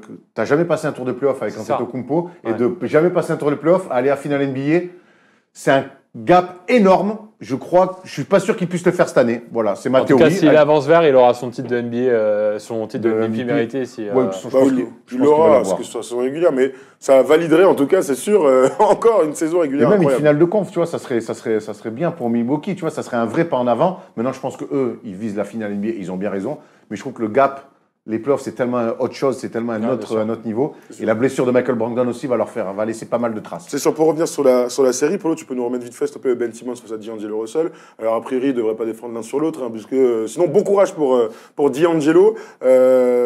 C'est intéressant de voir comment D'Angelo Russell va se comporter dans ses premiers playoffs. Ouais. C'est un joueur All-Star, c'est le meilleur joueur de son équipe, c'est un joueur à plus de 20 points par match et 7 passes, donc c'est pas rien. Comment ce gars-là va digérer justement une joute de playoffs où tout devient plus dur, où tout devient plus âpre et où les équipes s'adaptent de ouf sur toi. Voilà, mais moi, c'est le genre de truc qui m'excite, mais ça marche pour Ben Simmons, qui l'année dernière, on a vu par moments, était hyper limité, pouvait plus rien faire, surtout face à Boston. Ouais, donc, comment lui aussi, avec un an de plus, va-t-il gérer tout ça, Justement, Boston, on finit avec eux à l'Est. C'est donc Boston qui a, in extremis, sur les dernières semaines, chopé l'avantage du terrain. 4e à l'Est, on va dire que c'est le strict minimum pour nos amis qu'on imaginait sprint, forcément bien plus haut. On rappelle que l'année dernière, ils se font sortir par LeBron James en 7 matchs. Ils sont à un match des finales NBA. Donc là, cette année, c'est sans Kyrie. Ouais, cette année, c'est 4e. Ils rencontreront donc Indiana, une équipe solide, mais privée. L'année dernière. Mais privée de sa superstar Victor Oladipo. Avantage à qui, messieurs? Est-ce que c'est si ouvert que ça, finalement? Moi, je pense plutôt pour Boston. Après, j'avoue que Indiana, j'ai pas trop suivi cette année. C'est une équipe sérieuse, solide, bien sûr, qui défend bien, mais surtout qui malheureusement a perdu son meilleur joueur. Quoi. Tôt dans la saison. Tôt dans la saison. Donc ils ont, mine de rien, ils ont eu le temps de se réajuster, j'ai envie de te dire. Ils se sont doublés sur le fil là, au dernier virage, mais bon. Mais tu sais qu'on disait à tort presque que Indiana, sans Oladipo, continue à gagner des matchs. Mais finalement, le bilan il est négatif depuis la blessure d'Oladipo. Et surtout, ils ont perdu l'avantage du terrain. Ouais. Alors qu'ils avaient une vraie avance sur les Celtics. Après, Boston, ça se comprend, hein. Boston, on les raille et tout. Ils n'ont pas non plus un train de dernier de la conférence Est. Hein. Ils ont continué à gagner des matchs, tu vois. Ils sont doublés par Boston. Personne ne raille Boston. Moi, je suis inquiet pour Boston. On est loin de la moquerie. Je pense que la saison de Kyrie Irving individuellement, elle est escalée, mais dans le comportement, dans le message passé, elle n'est pas terrible. On a vu comme c'était compliqué pour Gordon Hayward de trouver un rôle. On a vu des joueurs s'embrouiller entre eux, donc je pense à Marcus Morris notamment. C'est pas simple. J'ai l'impression, tu vois, c'est une équipe l'année dernière qui dégageait beaucoup plus de certitude collective. Là, entre la fin de contrat de Kyrie, la blessure de Marcus Smart, les résultats collectifs, j'ai presque envie de te dire, s'il y a un upset qui doit arriver dans ce premier tour, j'ai presque envie de te dire que ça serait sur cette série-là, ce qui serait une catastrophe pour Boston et pour la suite. Hein. Ouais, après, l'upset 4-5, on le connaît, c'est pas, tu vois. C'est pas, ça serait probable. Ouais, mais moi, je vais plus loin que ça. Parce que si Indiana sort Boston, pour la suite des négociations à la fin de contrat de Kyrie, c'est une catastrophe. Bien sûr, mais de toute façon, là tu dis pour Indiana, mais s'ils ne se qualifient pas pour la finale de conférence, voire la finale NBA, c'est une catastrophe dans tous les cas. Donc, vu les déclarations de Kyrie, ça peut imploser. S'ils ne font pas une finale, mais ça marche pour toutes les équipes, pour Philadelphie, pour toutes les équipes, enfin, ces deux équipes-là, pour Kawhi à Toronto, s'ils ne vont pas très loin, il y a un énorme risque que ça implose. Philadelphie, Embiid, il a un gros contrat. Il y a deux mecs. Oui, il y a deux mecs, mais c'est pas pareil quand même. On ne peut pas comparer pour moi. C'est pas pareil, mais si tu perds les deux, t'es dans la merde. Ce qui est sûr, c'est que Boston, ils vont avoir du fil à retordre parce qu'il y a quand même des oppositions compliquées, notamment celle de Jason Tatum avec Bogdanovic qui fait une saison monstrueuse. Tatum, on se rappelle l'année dernière qui avait fait un run de playoff extraordinaire. Il avait mis un dunk incroyable sur LeBron, entre autres. Il a été le leader. Comment on juge la saison de Jason Tatum là, avec le retour de Kyrie Irving Qu'est-ce qu'on attendait? Qu'il soit première option de l'équipe? Non. C'est un sophomore à quasiment 16 points par match dans une équipe qui vise les finales NBA. C'est pas mal. C'est pas mal. Après, il est bon, mais je pense qu'on en attendait beaucoup plus au vu de ce qui s'est passé lors des playoffs. On pensait qu'il allait vraiment être, limite un bis de l'équipe. Mais la réalité, c'est que quand tu as autant de bons joueurs dans une équipe, forcément, ton talent est dilué. Ça, c'est une réalité, ton talent est dilué. Il n'y a que les Warriors qui arrivent à avoir 4 mecs très très forts, mine de rien. Donc Jason Tatum, s'il avait été sans Kyrie par exemple, ou sans Gordon Hayward, je suis persuadé qu'il ne serait pas loin des 20 points, si je parle que des stats. Et sur l'influence, il ne fait pas une mauvaise saison, mais je ne pense pas que ce soit non plus une saison extraordinaire. En tout cas, moi je pense que c'est une série qui va être très compliquée, Et ça favorise Milwaukee parce que du coup, S'il passe vite, je veux Milwaukee dire. qui va finir en Ils vont 4-0, s'étriper, ouais. s'il peut gagner Ah, en ouais, 4-0, eux, le Regarde, gagnant, peu importe ce qu'il ouais, c'est c'est, vrai. il va arriver fatigué. Et... Cette année, ils se sont joués 4 fois et ça a été des matchs chauds à part le dernier. Donc le premier, c'est les Pacers qui gagnent 102-101. Le deuxième, c'est les Celtics qui gagnent 135-108. Après, on se souvient de ce match fou, là, il n'y a pas si longtemps, les Pacers qui perdent de 2 points, 112-114. Et après, c'était un match où il y a eu 117-97. Donc il y a deux blowouts. quand Donc il y a même. 2 blowouts de la Ouais. part des Celtics qui mènent. Donc apparemment, les Pacers avaient gagné le premier Ouais, ouais. et les Celtics ont gagné les 2 autres. Mais on se souvient que la dernière fois où les Indiana est venu à Boston, ça avait été compliqué pour les Celtics. Après, on se souvient que l'année dernière aussi en playoff, les Celtics, à part face à LeBron James au match 7, n'avaient pas perdu à domicile. Donc Exact. c'est ça, le TD Garden, c'est un vrai plus en playoff. Est-ce que, de toute façon, il y a 3 facteurs pour moi pour Boston pour voir s'ils seront au niveau. Facteur 1, le coach. L'année dernière, on se posait toute la question, est-ce que Brad Stevens était le meilleur coach de NBA au vu des playoffs? Deuxième chose, c'est le vécu collectif, supplément d'âme de l'effectif. L'année dernière, on a vu que sans Kyrie, sans Gordon Hayward, ils étaient capables d'aller très loin parce que défensivement, ils étaient super au point. Qu'en attaque, ils avaient réussi à bien se trouver. Jason Tatum avait été meilleur. Et troisième truc, ce truc à domicile où Boston, pour le coup, plus que n'importe où d'autre, eh bien, il se passe toujours un truc. On se souvient d'Isaiah Thomas il y a 2 ans. L'année dernière, tu l'as dit, à part le match 7, ils n'ont pas perdu une fois à domicile. Est-ce qu'ils vont réussir à retrouver leur assise à la maison qu'on leur connaît? Donc voilà, pour moi, c'est les 3 facteurs importants qui peuvent leur permettre d'aller loin dans ces playoffs. À suivre. On a fait Ouais. le tour de l'Est, forcément. Allez, on traverse. Petit vol peinard en première classe, hein, parce qu'à la First Team, Vol Delta. Champagne. on a des moins champagne, Allez. c'est Thierry Boyer qui rigole. Et donc on va à l'Ouest où on connaît les 8, parce qu'on connaissait les 8 depuis longtemps, tu nous disais Pierre, mais par contre on ne savait pas dans quel ordre. On a enfin l'ordre, et donc finalement les Warriors vont rencontrer les Clippers, et la première chose que j'ai envie de vous dire, c'est pas cadeau les Clippers. Tom. C'est pas cadeau les Clippers? C'est pas cadeau les Clippers, non? Alors ils vont passer, les Warriors, mais je pense que c'est une équipe de Muerte qui a réussi déjà sa saison sportivement, qui a rien à perdre, qui va attendre son été peinard pour attirer un free agent. Et donc une équipe comme ça, où il y a des chiens de la casse comme Montrezl Harrell et Patrick Beverley, des mecs chiants en défendre comme Gallinari, c'est pas cadeau de prendre... Moi je pense que je reste persuadé que tu prends les Spurs, c'est moins compliqué. Je sais pas, à la fin, ils vont gagner et je pense qu'ils vont pas se faire peur. Le truc de pas cadeau, il y a un côté, est-ce qu'ils peuvent perdre? Moi, la réponse, je crois qu'on est tous d'accord, c'est non. Est-ce qu'ils Là, peuvent, bon, oui, on sait jamais. Hein. Est-ce qu'ils peuvent perdre? Est-ce que vous voyez cette équipe perdre avec les... Non, de toute façon moi je les Ah, vois voilà. champions, donc à partir de là, Voilà, ça donc règle le moi, à problème. partir de... c'est surtout ça, c'est que pas cadeau, oui, mais on est en playoff, dans la conférence Ouest, tous les tours sont difficiles. Donc contre les Clippers, ce sera pas très facile, mais ça n'empêche que le gap est vraiment important. Le seul facteur, c'est si Steph Curry est blessé ou pas à 100%. Voilà, mais sinon, moi je vois 4-1. Hein. Je Pas vois de 4-1, danger. alors disputer peut-être, mais Pas de 4-1 danger, quoi. Pierre, pour les Warriors. De quoi? Pas de danger. Non, non, après c'est moins évident a priori que de l'autre côté avec Milwaukee Détroit. Mais oui, 4-1, un grand max. 4-1 grand max. Toi, tu vois que les Clippers prennent 2 matchs? Alors, tu sais que, tu te souviens que Détroit s'était fait Oui. sweeper par Cleveland à l'époque où il y avait encore Kyrie Irving et LeBron. Et je te jure que la série, ça avait été une série de muerte où tous les matchs étaient joués à la fin. Ouais, mais Alors bon, tu certes à perds la à fin, chaque fois, quoi. non mais ce que je veux dire c'est que certes à la fin c'est un sweep, mais je peux te garantir que ils se font sortir en 4 matchs. Mais je suis sûr que Cleveland ils sortent chaque fois des matchs et de la série en disant c'était relou. Alors, du C'est coup- ça que je veux dire. Non, mais ça, t'as raison. C'est en ça que je veux dire que c'est dur. T'as raison, mais du coup, c'est quoi le plus difficile? C'est de gagner une série 4-2 avec 4 blowouts. Tu gagnes 4 fois avec des blowouts, mais t'en perds 2, ou 4 matchs serrés, où à chaque fois dans mon item, bah, t'es meilleur. Tu vois, bon, Peut-être que c'est 4 ça. matchs serrés. Peut-être que 4 matchs serrés. Ah, je pense pas, malheureusement. Non, de pas perdre, en fait, ça change tout. Et voilà, alors Bah, rien super. que du fait de jouer 4 matchs contre certes. 6, Mais Bah, t'arrives ouais. plus en forme. tu sais, des blowouts, tu mets tes mecs milieu du 3e quart-temps au repos, tu sais que tu as gagné, tu es à plus 25. Quand c'est des matchs de muerte qui vont peut-être certains en prolongation, tu laisses peut-être plus de plumes. Donc tu vois des prolongations dans cette série-là, du coup. Non, je te parle en tout cas, je pense qu'il y aura au moins 1 ou 2 matchs qui vont être très durs pour nos amis parce qu'en face, ils ont des chiens de garde, ils ont des scoreurs et on voit le tableau sur Lou Williams. sûr. Moi, je pense qu'il va falloir que les Warriors s'emploient. C'est tout ce que je dis. D'accord. Bah, on verra, écoute, Bah, c'est tant mieux, intéressant. tant mieux. Non, C'est bah, intéressant. tant mieux. Ah, mais c'est clairement, on verra. Lou Williams, donc Polo et Tom ont décidé de mettre Lou Williams face à Steph Curry. Normal. C'est des bons duels. Alors, ils seront pas l'un sur l'autre, j'imagine. Non, forcément, non. Mais c'est vrai que c'est un duel de scoreurs, duel de shooters, duel de mecs clutch. Ça va être très cool. Et puis de Lou Williams pour les playoffs, après la saison magnifique qu'il a fait, on rappelle qu'il est triple-double en sortie de banc. Il a une des plus belles saisons de 6e homme de l'histoire. Il sera élu sans aucun problème à la fin de la saison. Ça va être très intéressant, c'est vrai, de voir. On envoie qui sur Lou Williams? Sur Lou Williams, je sais pas, tu vas envoyer du Clay, forcément. Ouais, bah forcément du Klay Ah, Thompson l'image et est puis là, c'est beau. ouais, Vous tu avez veux bien qui d'autre synchronisé. Klay Thompson, hein. clairement Sean Livingston et moi Ouais, bien j'enverrais sûr. même un peu du Iguodala. Il va falloir être Bien très sûr. fort sur pick and roll. Après, il y a Gallo, hein. Gallo va falloir défendre dessus. J'enverrais plus Iguodala là-dessus. Hein. Draymond Green. Draymond Green. Ah, mais bon, on peut pas se défendre sur 2 mecs. Hein. Tu prends qui? Lou Williams et Gallinari. Ah putain, t'es fort. Hein. En tout cas, moi, c'est une série que j'ai vraiment envie de Ouais, voir. ça va être cool. C'est vraiment, je te dis, moi, les équipes, bonnes équipes qui réussissent des bonnes saisons comme font les Clippers et qui n'ont rien à perdre, qui n'ont plus rien à perdre, toujours intéressant. C'est vrai. On enchaîne avec les Rockets qui donc finissent deuxième, malgré le. Non, c'est les Denver Nuggets qui finissent deuxième, je dis bah n'importe oui, bien quoi. sûr. C'est les Nuggets qui finissent deuxième et qui vont s'envoyer donc les Spurs. Ils évitent, j'ai envie de te dire, C'est fou cette histoire. ils évitent Golden State. Non, n'importe les quoi. Spurs. Ils évitent OKC. Ah oui. Ils évitent OKC Ah parce que ouais, moi, ouais. j'ai ma théorie sur les Nuggets, Pierre. C'est la même que moi, pour les Bucks un peu. Hein.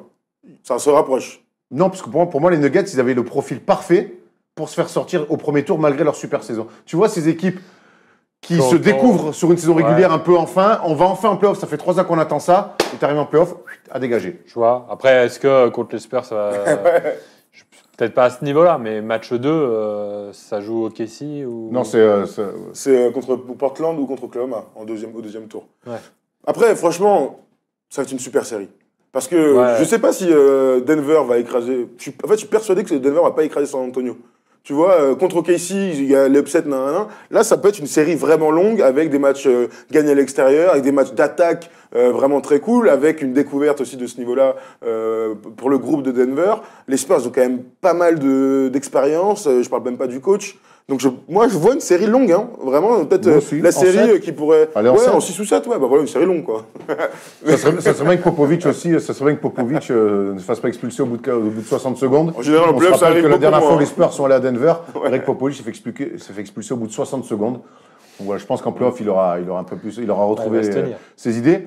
Je reste persuadé que s'il y a un upset qui doit arriver, je ne sais pas pourquoi les mecs de Denver, ils doivent me haïr à chaque fois, mais je pense que, À force de le dire, ça va pas arriver, Erwan. Hein. souvent, c'est souvent le cas, mais DeRozan, Aldridge, ça a beaucoup d'expérience au coaching. On rappelle, hein, Jokic, pas un match de playoff. Jamal Murray, pas un match de playoff.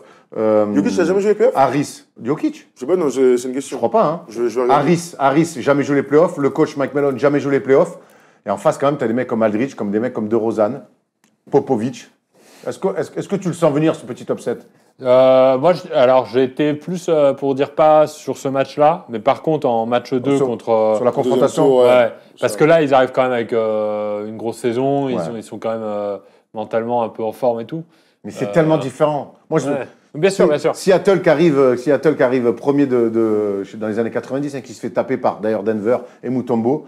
On en a déjà vu des mecs sortir, hein, clairement. Miami par les Knicks. Mais c'est vrai que s'il y a une équipe qui doit un peu se faire surprendre par la pression C'est eux. des playoffs, c'est eux. Ouais, clairement. On verra ça. Ça, clairement, j'ai adoré en tout cas ce petit tableau, Polo, pour le match-up dans le match.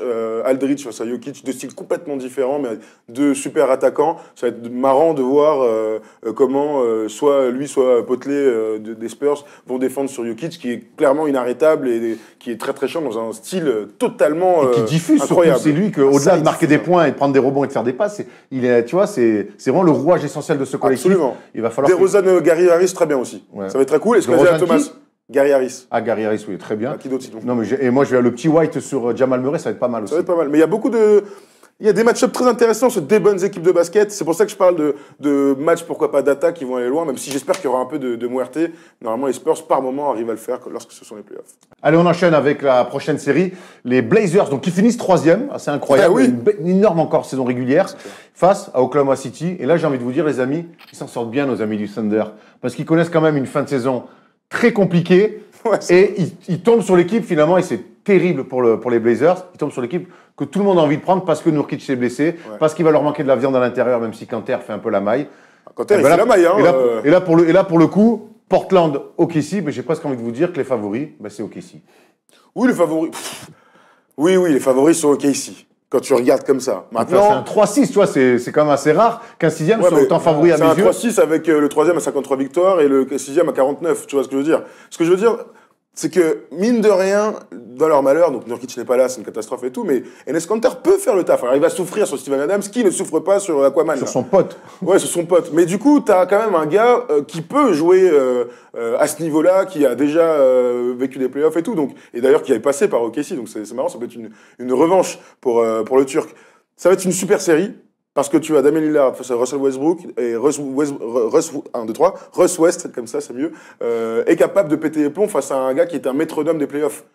Donc ça va être vraiment intéressant. Je pense que ça serait une série très serrée et moi j'ai du mal à dire qui est réellement favori entre les deux. Tiens, regarde Pierre, quand on regarde ce match-up-là entre Damian Lillard et Russell Ah, non, Westbrook, mais là, c'est un duel qui fait rêver. Là. C'est peut-être le meilleur duel au même poste des playoffs. clairement, Ouais, sur clairement. le premier tour. Sur le premier tour. Clairement, tu donnes l'avantage à qui? Moi, j'ai une petite tendance au KC quand même. Mais bon, je suis très fan de Lillard aussi, mais j'ai un petit penchant pour OKC. Un petit faible. Tu on voit encore, hein. penses que Westbrook peut physiquement s'imposer face à Damian Lillard?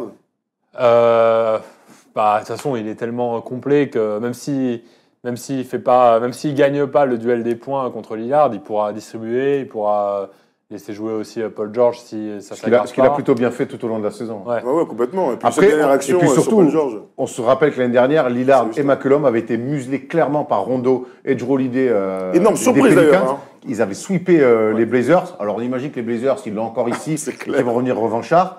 Mine de rien, on sait que l'année dernière, quand défensivement, ils avaient complètement cassé le rythme de Lillard et McCollum, Portland n'arrivait plus à marquer de panier. Et Nurkic était là. Cette année, il n'est pas là. Donc, De toute façon, il va falloir qu'ils soient très bons, parce que c'est vrai qu'ils ont cette série l'année dernière face aux Pelicans avait meurtri quelque part cette franchise. McCollum revient de blessure, donc il va falloir qu'ils soient très bons. On a vu Mo Harkless se faire un match à 26 et un buzzer beater face aux Lakers. Donc évidemment que le départ de Nurkic, la blessure de Nurkic redistribue complètement les cartes de cette équipe de Portland, mais ils ont quand même du matos pour aller espérer. Tu vois, si tu es à 2-0 au bout des 2 premiers matchs, tu peux dire putain, on peut passer, tu as 2 matchs à domicile, il faut absolument les prendre. Tu vois, ils sont importants de toute manière pour la dynamique de la série ensuite. Et je pense que Portland est capable, franchement, de faire déjouer OKC, et c'est pas à toi que je vais dire, que Russell Westbrook vraiment est capable de déjouer avec la justesse de son jeu.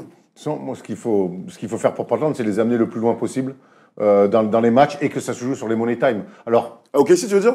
non, c'est ce que doit faire Portland. Voilà, parce que une Oui, fois de plus, moi, dans un money time, je préfère toujours avoir la balle dans les mains de Damian Lillard que dans les mains de Russell Westbrook. Ça, c'est Après, sûr. cette année, il y a quand même Paul George à OKC, et on l'a vu il n'y a pas si longtemps que Jean-Michel, il aime bien mettre des filoches dans les dernières secondes. Non, je pense que c'est ouvert, mais dans leur malheur de fin de saison où ils ont un peu balbutié leur basket, je trouve qu'OKC, ils s'en sortent bien de tomber contre Portland, et je pense qu'ils vont passer. Je pense sincèrement qu'OKC Alors va vas-y, passer. prono, tu fais c'est quoi alors? 4-2. 4-2 pour OKC. Je pense qu'ils prennent un des deux premiers à Portland et qu'après, ils gagnent à domicile et ça roule. Tu dis quoi toi? Ouais, 4-2 Pareil. ou 4-3. Allez, à la limite, ça peut être une longue série, mais.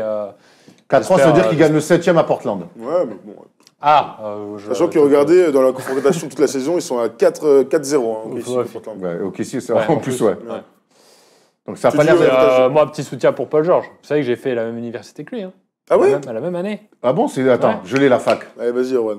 Ah, tu vois, je vieillis vraiment mal. Elle est pas facile parce qu'il y a Non, pas non, mais beaucoup de je l'ai, joueurs qui je l'ai. sortent Si, tu l'as. Non, je l'ai plus. Si tu... En Californie. Fresno Je sais que c'est en Californie. Fresno State. Fresno State. J'étais- Alors, vas-y, raconte-nous, c'est incroyable cette J'étais histoire. là même On savait avec même lui. pas. Hein. Et alors, Il y a un c'était truc qui sauce. s'appelle le Bulldog Village, qui est le village étudiant, et on était quasiment voisins. Bah, attends, c'est Et tu l'as croisé un peu Bah, T'es allé voir c'était- des matchs et tout En fait, la saison, moi je suis allé que sur la saison, enfin je suis allé que sur un semestre, et je crois que la saison commençait à peine quand je suis parti. C'était D'accord. plus la saison de foot US. D'accord. Donc j'ai Ouais, pas c'était vu, le premier semestre, quoi. T'as ouais. fait août, décembre, en gros? Ouais, c'est ça. Ok. Et Megastar, c'était une Megastar sur le campus déjà Bah écoute, moi j'avais pas. Pas du tout, en fait. Le mec, il était au self avec Paul George. Passe-moi... laisse Polo Je parlais laisse un mal. peu des lentilles. Tu sais, vous voulez se taper et tout. Moi, Ah, c'est ouf, ça. ouais, bah du coup, petit soutien joueur quoi. On aime beaucoup Paul George à la fin. Ouais, Ah ouais, c'est un vrai Puis en gars. plus, même son histoire de blessure, qui reviennent à un tel niveau et tout, c'est ça, il y a une vraie histoire quoi. Ah, clairement. Incroyable. Qu'il ait fait la Bonne même anecdote. université que moi, ça. Et qu'est-ce que t'allais foutre là-bas, alors, Fresno State? Comment on finit Bah, c'était à un Fresno? partenariat avec mon. J'étais à Dijon moi, et on avait un partenariat avec Fresno. Et c'est vrai que c'est une université assez perdue. Hein. C'est où exactement, vrai. en Californie? C'est au centre de la Californie, tu sais, dans les terres de la Californie, quoi. Donc, puis c'est une université publique, c'est pas les mêmes budgets, etc. C'est une université plutôt pauvre, entre guillemets. Donc, ouais, ça, mais ouais, quand j'ai découvert un peu plus tard qu'il avait été avec moi, Ah oui, Ça- oui, parce j'imagine. que- Oui, parce que c'est- tu l'as pas du coup, suivi. Moi, je Oui. l'ai pas suivi Ah à ouais. l'époque. Un jour, tu vois fac, France Le Stade, Ouais. tu fais, mais attends, c'est un bug. C'est comme le comte de Bouderbala qui était à Connecticut avec Rudy Gay. Tout à fait. Ouais. Ils ont joué ensemble, Ils par ont contre. joué ensemble, ils s'entraînent Ils sont dans la ensemble. même équipe. Ouais, du coup, il devait savoir qui c'était. Ouais. Bien sûr, bien sûr. Ouais, Moi, j'étais joué au beer pong avec lui, mais je sais pas si. Le gros loup avec Paul Georges au beer pong. Et alors, du coup, les soirées à France Le Stade, c'était comment? Ah, c'est marrant. C'est Après, comme dans ouais. les God Game. Hein Comme dans les God Game. Non, pas autant. Franchement, c'est une université publique, donc c'est quand même beaucoup plus calme. C'est moins gosses de riches et tout. C'est des mecs qui sont quand même concentrés sur leurs études pour s'en D'accord. sortir. C'est pas Arizona State, quoi. Ouais, Ouais, mais c'est quand même cool à vivre. Hein, mais Tu m'étonnes. Bah ça, c'est un truc, tu vois, on en parle souvent avec Erwan. Si on avait dû changer peut-être quelque chose dans nos vies, c'est de partir, tenter le coup aux États-Unis, tu sais, à 18, 22 ans et Ouais, de voir puis- ce qui se passe sans dire qu'on allait en NBA, mais de Non, vivre mais sur un avec, campus et tout. C'est Arrête clair de que vivre dans une l'université du culture. Café Ose, c'était pas la meilleure des idées. dans une université où il y a la culture du basket, tu vois, il y avait deux terrains de basket tout le temps ouverts aux étudiants pour jouer. Ça jouait tout le temps. Puis rien que de rentrer à 17h et d'avoir un match à la télé aussi. Ça, Quand on est là-bas, nous, ça, c'est sûr que ça change la vie. change hein. tout. Ça change la vie. Allez, il nous reste une série à voir à l'Ouest et c'est nos amis. La meilleure série, Tu trouves plus large. Ok. Rockets Jazz. Le Rockets Jazz, revanche de la demi-finale vache. de la saison dernière. Mais non, mais je. Ah oui, tu me dis, tu trouves comme si tu n'étais pas d'accord. Non, tu trouves Je suis sûr. Mais large. Ok, bah explique-nous pourquoi alors. Bah je sais pas, Houston Rockets, sûrement la deuxième meilleure équipe de l'Ouest. Certes, ils sont quatrième, avantage du terrain, mais d'après moi, c'est le contender numéro 1 des Warriors. Et le Jazz qui, en playoff, nous habitue quand même toujours à être, pour le coup, l'équipe vraiment chiante à faire déjouer. Rudy Gobert de cette série, un duel avec Clint Capella, on se souvient que l'année dernière, Clint Ouais, Capella avait pris le dessus avait pris un peu le meilleur, ouais. sur Rudy Gobert. Donc il y a une revanche. Chris Paul et James Harden face à Donovan Mitchell et Ricky Rubio, pourquoi pas. Joe Ingles face à Paul George, là je dis n'importe quoi parce que c'est pas la même série. Mais bref, Joe Ingles qui est très très chiant à parler aux mecs et tout. Donc ouais, pour moi c'est le plus excitant. Ça va être les matchs les plus disputés et c'est des équipes qui, mine de rien, se rapprochent. Ça se tient. Après, moi, énorme avantage pour moi à Houston qui finit la saison en trombe, qui avait commencé, qui a galéré toute la saison. Mais je te dis, moi, sur les 2 derniers mois, parce qu'ils perdent à OKC sur un buzzer beater sur un game winner de Paul George, Ouais. mais ils mènent de 20 ou 15 points, ils maîtrisent leur sujet. Moi, je. Ah mais bon, ils perdent. Ouais, ouais. Bon. C'est super, non? Ça t'excite pas ça? Ah, si, je suis très. De toute façon, Si, il y a, si, moi, il y a- c'est une belle à série. à en l'Ouest, plus, il y a peu de séries qui m'excitent pas. Hein. Ouais. En plus, Donovan Mitchell, c'est un joueur brillant qu'on a envie de voir un peu. C'est vrai. Et qui Briller. adore ça, et qui adore les. Ouais, et puis qu'on a envie de voir un peu, même les playoffs, c'est aussi une occasion pour lui de se faire connaître un peu plus mondialement. Ouais, c'est vrai. Et comme c'est un super joueur qui est très jeune et qui va, à mon avis, dans les 10 ans. Compter, un peu, ouais. Donc Mais- ça ouais. va être il va être un peu mis en lumière grâce au duel avec James Harden. Harden. Ouais. Ouais, c'est vrai, mais c'est vrai que ça fait partie du jeu. Il a mis 46, là, record de carrière égalé la semaine dernière. C'est tout à fait le genre de série où il peut briller. Hein. Là, pour toi, si le Jazz passe, c'est une énorme surprise? Ouais. Ok. Ouais, quand même. Ça Je suis serait d'accord, archi je suis d'accord. cool pour Rudy et le Jazz, hein. Mais pour moi, si le Jazz passe, c'est énorme surprise. Moi, j'ai l'impression que C'est énorme upset, c'est hein. tout à fait le type d'équipe Alors, on est qui sur est un quatre- capable de le faire. On est sur un 4-5, mais oui, mais ça, pour moi, ça serait énorme surprise. Tu vois, parmi le deuxième chapeau des meilleures équipes de la conférence Ouest, pour moi, c'est la plus chiante. D'ailleurs, on l'a dit au début de la saison, où on espérait que le Jazz soit... On rappelle qu'il y a, dans le- il y a dans même les pas, il y a quatre 24 heures, ils prenaient Portland. Hein. Ouais, bah, pour eux, ça change tout. Mais pour nous, moi, je trouve ça super. Vraiment, je pense que le Jazz peut le faire. Ok. Tu vois, et je serais pas surpris si c'est une très longue série et que ça se joue sur un coup du sort. Très Voilà. bien. Voilà. On va voir ça. Moi, je Ouais. suis très content en tout cas de voir revoir aussi le duel franco-suisse entre Capella et Rudy Gobert. Donc, Rudy a progressé cette saison. Ah oui, on va pas- voir. et pas- Maintenant, il et faut pas l'appliquer qu'un peu. face à Et l'autre pas qu'un peu. qui fait une énorme saison aussi, Clint Capella. parfait. Dites-nous dans les commentaires vos pronos vous, sur Ah ouais. chaque série. Est-ce que vous imaginez des upsets ou pas qui vous voyez champion. Enfin, sur ça, nous, on fera une vidéo spéciale là-dessus lundi, je pense. Ah ouais, Sur mais le- pourquoi pas, ouais. sur Et on le- fait des sur le- brackets sur Twitter.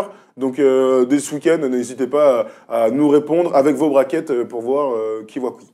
En français, on a Fournier et Gobert. C'est tout, Fournier, ou il y a des Gobert, qu'est-ce que... Wow, bonne question.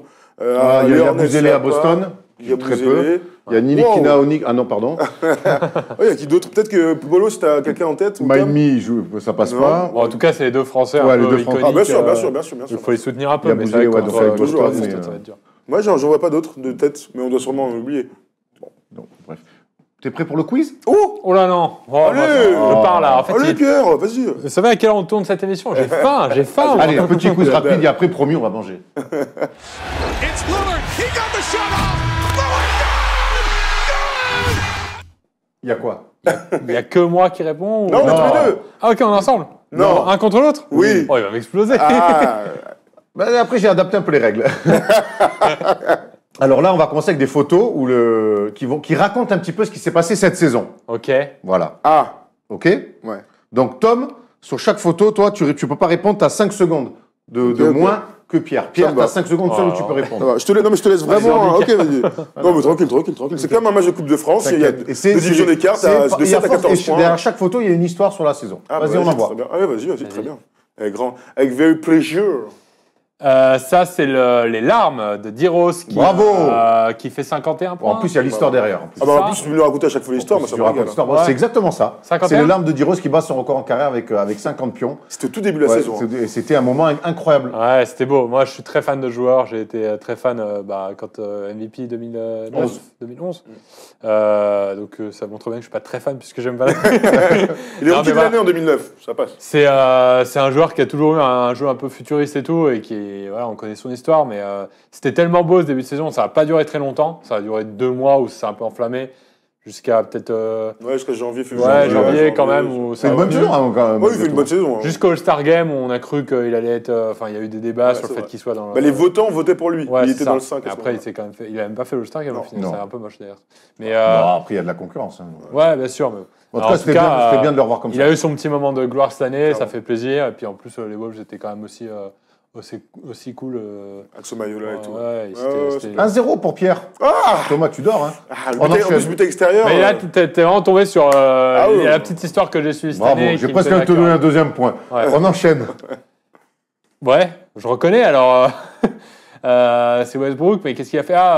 Record de triple-double, un truc Alors, comme ça, il y a plein de c'est choses, il y a plein ça d'histoires. Ouais, Il y a sa plein de trucs, troisième là. saison historique. Il y a sa troisième saison historique donc, en triple-double. Et puis là, on a pris cette photo surtout pour le 20-20-21.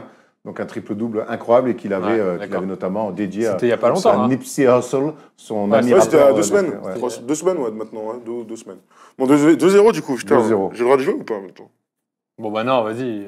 Bah, ça, tu sais qui Ah, c'est. c'est facile. Dirk On Nowitzki, a eu la même photo tout à l'heure. Dirk Nowitzki, Bravo, les gars. pour son discours, c'est notre ami Tom qui s'est occupé du là, niveau passeport, c'est eux hein, apparemment. Non, mais il s'est dit, je vais rien connaître. Bon, et- là, quand même, il te respecte pas, là.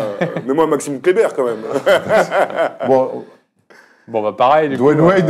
ouais. Ah ouais, je reconnais bien son tarpé, hein, c'est bien Dwayne Wade. bon, allez, l'histoire on la connaît. Est-ce Du que ça se Wade. complique un peu après? Je découvre. Du avec mec qui a failli tomber avant de monter. Hein. Ah, là, c'est un peu plus dur. Vas-y Tom. Ah, je peux jouer? Oui. Attends, j'ai 5 secondes. Ouais, vas-y, vas-y, je t'en prie, vas-y. C'est l'arbitre, ça se passe sur l'arbitre en fait. Non, je sais plus. qu'est-ce James qui s'est Harden, passé. le tir à la Oracle Arena de Golden State, tir extraordinaire avec la faute qui n'a jamais été sifflée. Et il était parti gagner lui tout seul un grand match du coup. Pendant sa période Voilà, incroyable sur avec les ses Rockets. matchs à plus de 40 points. Ouais, exactement. Du coup, j'ai même pas eu le fin mot de cette histoire. Il a fait combien de matchs d'affilée à plus de 30? Je sais plus combien il fait. Il a hein. battu le plus de 30. record ou- Je vais regarder. Parce qu'il était en. C'est quoi, 32 matchs d'affilée, je crois, à plus de Je 30 crois qu'il bat points? le record de Jordan. Ouais, mais Ouais, j'aurais c'est dit- ça. Mais, Je regarde, parce que j'ai pas le truc en tête. Rockets. On peut enchaîner en attendant le ouais, temps que vas-y, Thomas vas-y. cherche. Ouais, de toute façon, je réponds, vas-y. Ah oui, ça je sais. C'est important qu'il soit contre les Bulls, non Non, Ça situe un petit peu ce qui s'est passé cette année. Parce qu'il y a une histoire à raconter aussi. 32 matchs à plus de 30 points pour James 30 Harden. matchs c'est bien d'affilée, ça. donc 30 record matchs. battu. All-time, ouais. D'ailleurs, all time. Je sais pas, là, je sais pas, ils sont repassés devant. Ils sont Alors repassés non, par les- alors je peux dire. Ah, vas-y, vas-y, Alors vas-y. c'est Klay Thompson qui ce jour-là dans une petite après-midi au United Center de Chicago a marqué 14 3 points dans un match NBA. C'est évidemment le record Mais all-time. d'ailleurs, il n'y avait pas le. Il avait le précédent il avait record, pas hein. Le précédent record, Ouais, il y a 2-3 ans. ou- Ouais, il avait battu. Non, c'était Steph Curry qui avait fait 13. Ils avaient battu 12 de Kobe et Daniel Marshall. Il avait fait 13 et lui, il a mis 14 3 points. Et il avait En fini. 3 quarts temps. Ouais, c'est en 3 cartons. crois Ouais, que je ouais crois, c'est un ouais. truc comme ça, ouais. 14 Avec 3 très peu, points, avec putain. 7 dribbles, un truc comme ça. Tu vois. Il Incroyable. triche, hein. Bon C'est une filocheur. machine, c'est une Bon machine. filocheur, hein. Allez, on enchaîne. Ouais, on enchaîne, vas-y. Ça, c'est Thomas.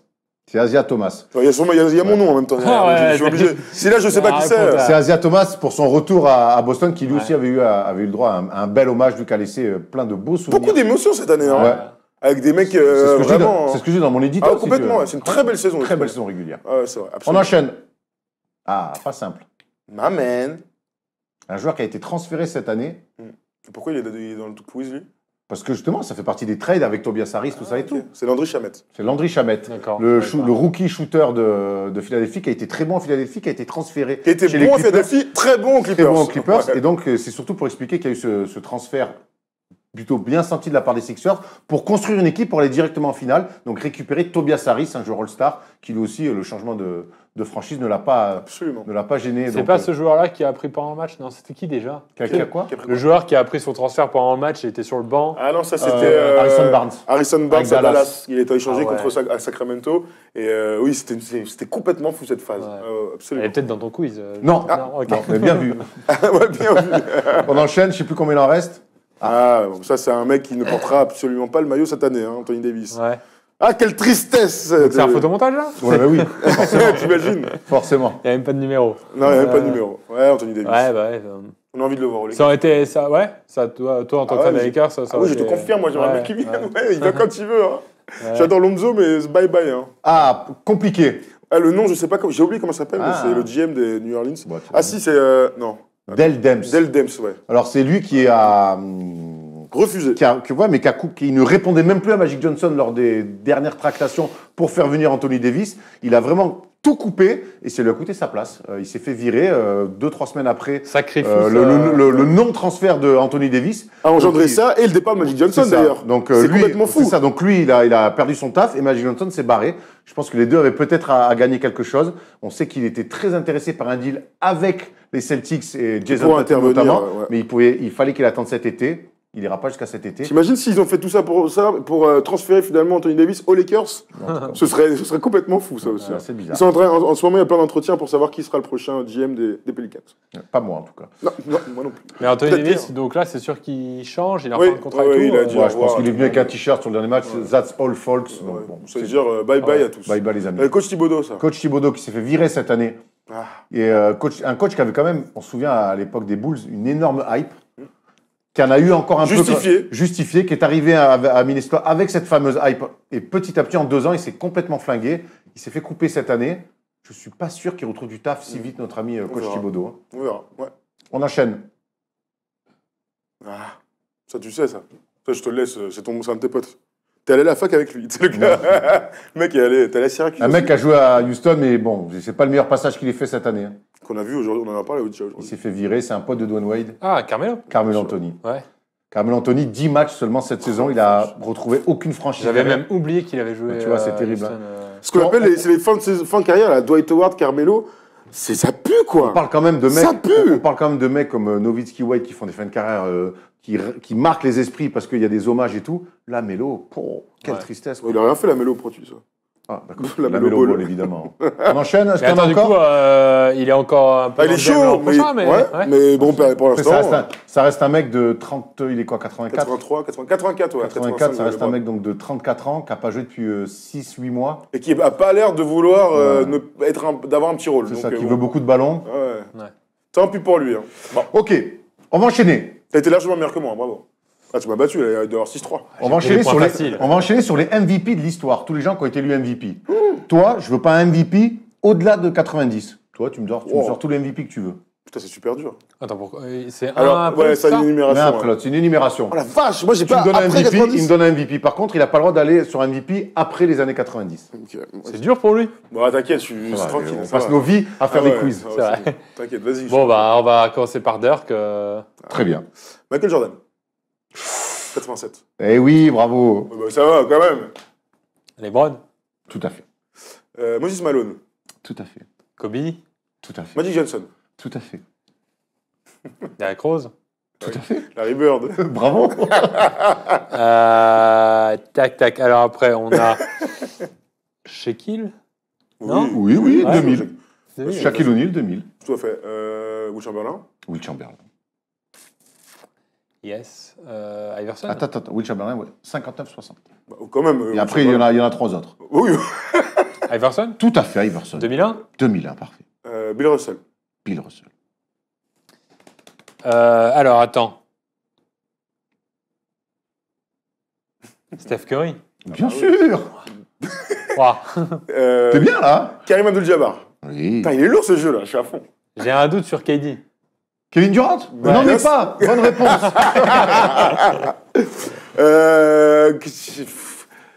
Qu'est-ce que je n'ai pas dit? J'ai envie de tenter des trucs, mais bon, ce serait trop bête de perdre Est-ce que là-dessus. si on a faux... Ah ça- ouais. En plus, là, on est allé loin. Putain, il y en a encore C'est plein. la marche mais- madness, là. Tu perds. Chut. Ouais, là c'est... Putain, j'hésite sur... non, je vais pas dire lui. Oh la vache!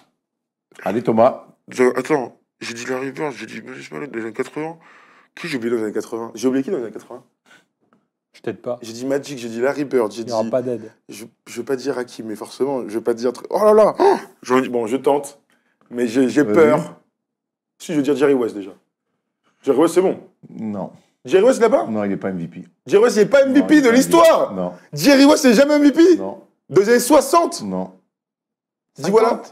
Années Tu 40. rigoles. Dans les années 60, regarde. J'avais- j'ai Chamberlain, Russell 3 fois, Ouais. Robertson. Oh, Robertson, Bill je voulais le Russell, dire, j'ai hésité. Chamberlain, Wes Unseld, Willis Ouais, c'est ça que je voulais le dire. Lou Alcindor, donc Karim Abdul-Jabbar, Dave Cowens, Karim Abdul-Jabbar, Bob McAdoo, là on est encore 70, Jabbar, Bill Walton, Moses Malone, Julius Erving, tu l'as oublié. Mais non, j'ai pas oublié, j'hésitais. En fait, je pensais, tu sais que dans ma hiérarchie, j'avais Wes Unseld, j'avais Robertson, j'avais machin et tout. Je me suis dit, le plus évident, ça doit être Jerry West. MVP. C'est une surprise en vrai. Hein. Ouais, mais parce qu'en même temps, c'est les MVP de la saison, c'est les époques Chamberlain, Ouais, Bill ouais. Russell, Willis Mais Smith. pourquoi ils l'ont mis dans le logo alors? Ça- bon, C'est justement pourquoi... Ouais, bref, en tout cas, tu m'as battu. Ah, je suis Bah, dégoûté. attends, hein. et j'ai un doute sur Harden, il a déjà été MVP. Oui, Ouais, Et en l'année titre. dernière. d'accord. Et Westbrook, il a déjà été Ouais, Oui, triple-double. avant, il y a 2 ans. encore deux Bravo, gars, t'avais de la marge. Garnett. Ouais, Bien joué, bien. Bravo, bravo, bravo. On finit avec un petit qui suis-je. Ah, je suis dégoûté. Mais bon, Pierre a déjà gagné ce quiz. Non. Je suis né le 18 novembre 1989 à Newark, dans le New Jersey. Je passe par la fac de Morehead State de 2008 à T'aurais pu 2011. faire Fresno State, je sais. Je me présente donc à la draft de 2011 où je suis sélectionné par Thomas, bouge tes oreilles, Ah, je devais pas. ok. par les Denver Nuggets. C'est bon? Oui. Après 7 saisons là-bas, où je ne rentre plus trop dans les plans du coach sur la fin, je suis tradé chez les Nets. Ah non. Mais on me met au placard là-bas aussi chez les Nets avant de me redonner ma chance. Kenneth Farid. Kenneth Farid. Ouais! Ah non, je savais pas. Je savais pas. Tu vois qui c'est? Manimal? Le mec a des. Voilà. Ah oui, oui, d'accord. Voilà. Eh, c'est Kenneth Farid. super. Eh, tu sais qu'on devrait le faire ça? Quand je me suis bouché les oreilles, j'étais vraiment dans la merde. Non, mais on essaie de trouver des. Ouais, c'était Ouais. grave bien. Ah, je l'avais pas. Putain, j'ai envie de jouer 2 heures encore. Ah, Mais moi aussi, je sais vraiment. que Pierre Ça a fait déjà faim. 2 heures d'émission et on a Faut jouer, on peut déj ensemble et on joue. c'est clair. Pierre, merci beaucoup. Bah, je vous en prie, merci à vous. T'as un projet sur ta chaîne basket. Tu veux pas dire trop de choses, mais tu peux juste nous faire le pitch. Ouais, allez, je vous le dis pour votre communauté qui est en plus Ah. très basket, donc forcément. Je tourne samedi un match de basket entre youtubeurs, humoristes et rappeurs, donc un peu une sorte de match des célébrités. Et après, je diffuserai ça sur ma chaîne, mais dans assez longtemps parce que je veux l'éditer, pas que ce soit juste un match de basket qu'on envoie à ma communauté qui n'est pas forcément fan de basket, donc j'aimerais bien trouver un truc pour Tout le monde se marre. éduquer ma communauté à aimer un peu le basket et en pleine période de playoff et tout, je trouve ça cool. Bah, Comme tu- disait Erwan, hein, plus de gens C'est ça. parlent globalement du basket, Ouais, mieux on c'est se ça. porte. Hein. De toute Parce que de toute façon, façon, il n'y a que des vrais gars qui regardent du basket. Il n'y a que des vrais gars. que des vrais gars. Dis tout, vrai gars ou pas. Ah ouais, hashtag vrai gars. Tu nous tiens au courant, puis on en parlera dans Bien nos sûr. émissions, puis on enverra plaisir, aussi avec plaisir. notre communauté. Bah, il y a Wax qui vient jouer d'ailleurs. Ah, on a des filoches. Filocheur, ouais. Rip Hamilton, on l'appelle. À Merci bientôt. Pierre, c'était cool. Merci Pierre d'être venu en tout cas. Merci à vous. C'est quand tu veux. Ouais. Allez, à bientôt l'équipe. Ciao, ciao.